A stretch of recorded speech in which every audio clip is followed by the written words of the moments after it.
It's late January 1959 in the Ural Mountains. 9 young hikers board a creaking Soviet train. Most of them study at a polytechnic institute. Their careful leader is 23-year-old Igor Dyatlov. He is calm, experienced, and trusted by all of them. These are expert mountaineers, not careless weekend tourists. Their goal is a remote peak called Oterten. The route is rated the hardest grade in the country. They keep a shared diary and photograph everything. Those grainy photographs would one day become evidence. Their packs hold tents, axes, and tinned food. They are seasoned, fit, and full of confidence. One member, Yuri Yudin, falls painfully ill on the trail. Aching joints force him to turn back and go home. That sudden illness would accidentally end up saving his life. Now only 9 of them continue into the wilderness. They push across iced-over rivers and endless taiga. The temperature plunges far below freezing every night. On February 1st, they climb toward a high pass. A sudden storm rolls in, and visibility completely collapses. They drift badly off course in the blinding whiteout. Instead of sheltering below, they stop up high. They pitch one tent on an exposed mountainside. This one choice will be argued about for decades. They eat a cold meal together and settle in. A camera catches them digging in, smiling, ordinary. It is the very last photograph of all 9 alive. They miss their planned return date, but nobody panics. Delays on long winter expeditions like this are normal. But days slip past, and worry sets in. Their families angrily demand a rescue from the authorities. On the 26th of February, searchers reach the camp. They find the tent, and what they see stops them. The shelter is half collapsed and buried in drift, and it is cut wide open from the inside.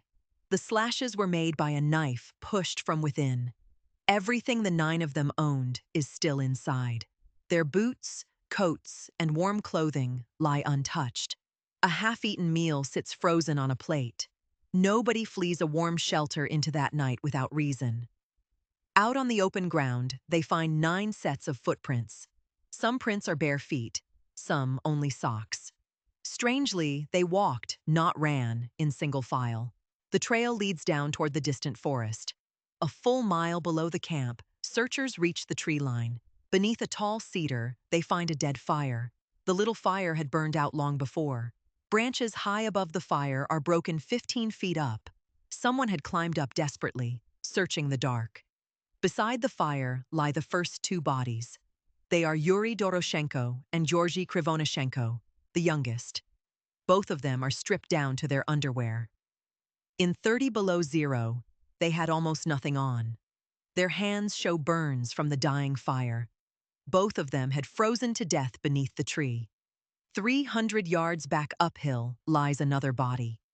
It is Igor Dyatlov himself, the careful leader. He died facing back toward the abandoned camp. He had clearly been trying to return for help. Nearby, Zenaida Kolmogorova lies in the deep drift. She too had been crawling back uphill toward camp. A little farther along, they find Rustem Slobodin. His skull is cracked, yet he died from the cold. 5 are accounted for, but 4 are missing. The final 4 vanished for 2 months. Only in May, as the pack melts, are they found. They lie in a steep ravine in the forest. They are buried under 12 feet of pack. These 4 are dressed far warmer than the rest. They wore clothing taken from the first to die. It was cut from the dead, hinting they planned ahead. But the injuries on these 4 make no sense. Lyudmila Dubinina has suffered massive trauma to her chest. Her ribs are crushed and shattered on both sides.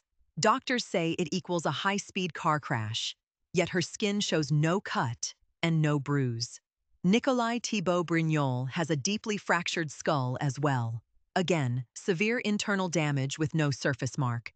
Semyon Zolotaryov's ribs are also broken in several places. The crushing pressure came from outside, doctors say. No human attack could leave such clean skin. And then there is the detail nobody forgets. Lyudmila Dubinina is found to be missing her tongue. Her eyes and part of her lips are gone too.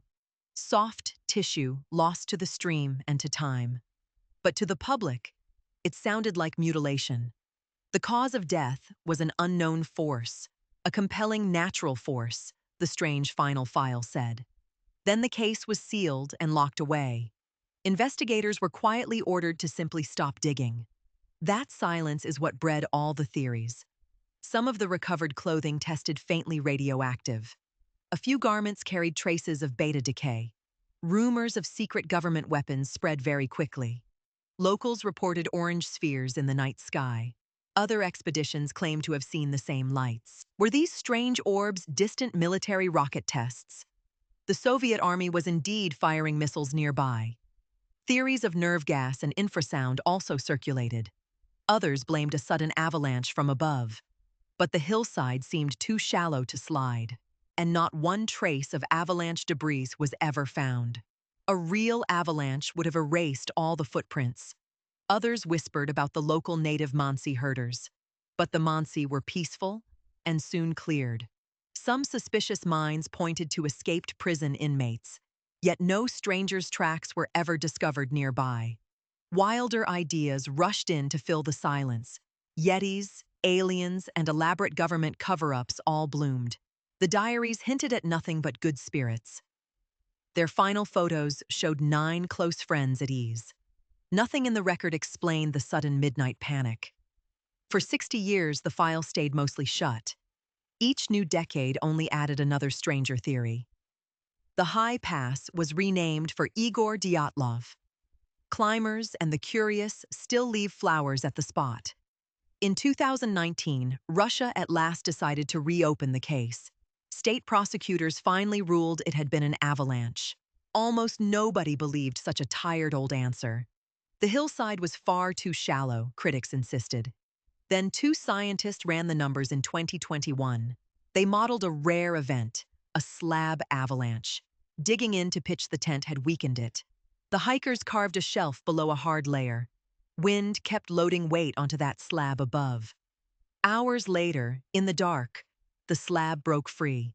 A heavy block slid down onto the sleepers. Their crash test studies explained the crushed chests.